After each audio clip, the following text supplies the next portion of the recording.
hiền ở sa hình mình cần ấy đồ nè chuan hết ta hiền nhưng mà lỗ mình ở cha xem dấu tua tuan tiền ở sa nên hiền ở chỗ phụ nữ ở mix chuan tiền cần hem hết cái này chuan lahi vok India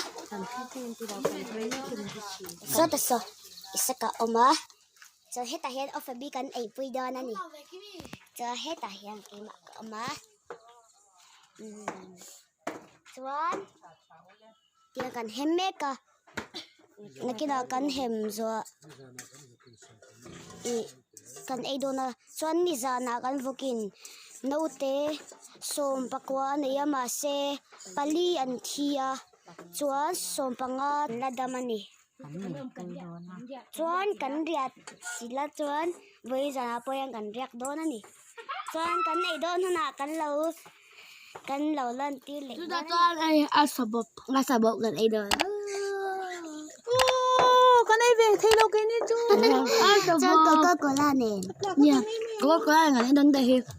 vui lẹ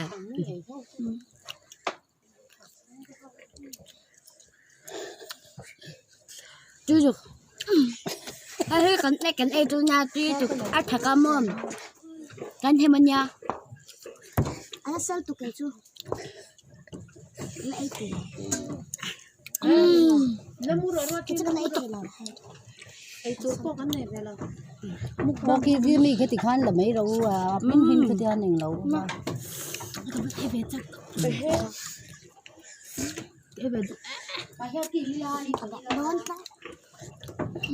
thì mình liệt mấy là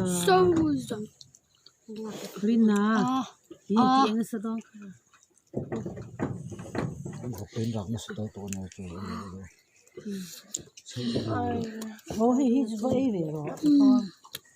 cái cái con của họ cái chỗ mấy nó ấy cố lên đó mà khi cả chỗ ấy đây là khi cả chỗ thổi có thể là in hoa ăn thằng cái được không mà he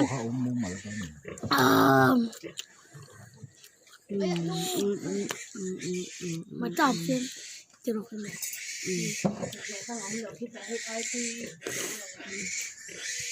còn chú nấu cái này về là bác cái về thì là bác có lang gì nữa mà hết cái chuyện khi nào tôi bên mặt thì rồi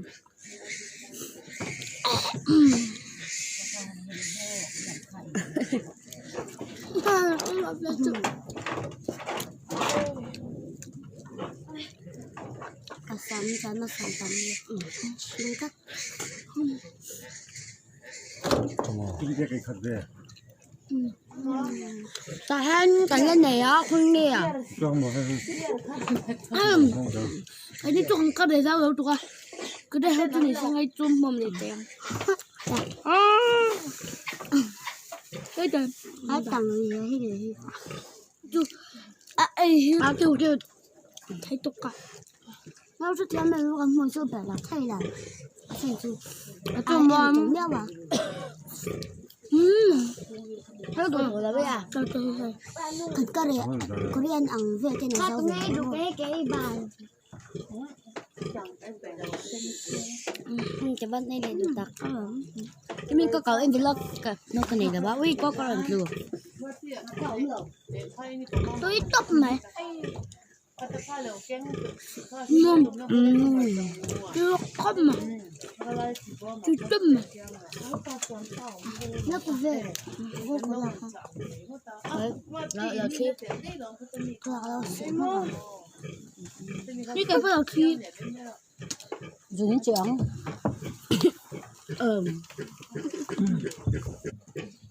cái này là nó sẽ tôi lại chạy con mới nó sao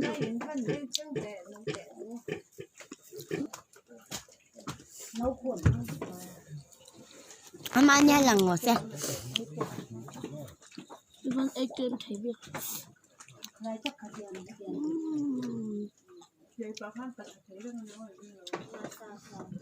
anh chưa về chốt một trời sắc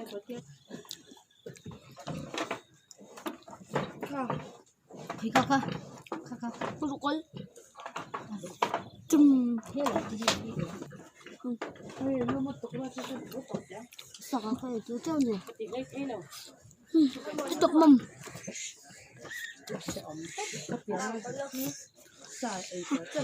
tụi em cái mi khá bị thôi chứ này thôi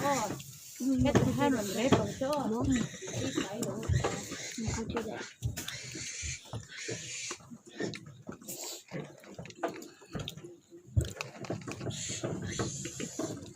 thì đéo cái cảm ơn mọi là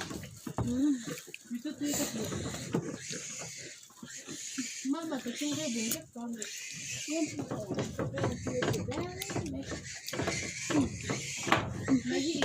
tôi thấy rụng à phải ra mưa bự lẹ ai ta có mầm ta con này tầm rốt rồi ta con này kem rốt rồi sao sao bọc tôi rồi đây à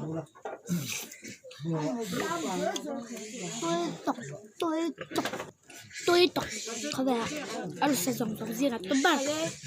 à sai tao cái in dễ còn nghe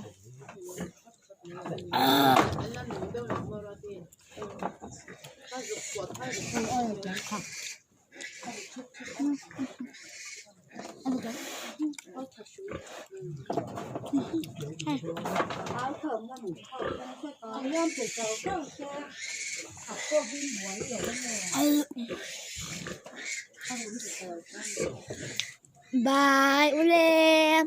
Ule.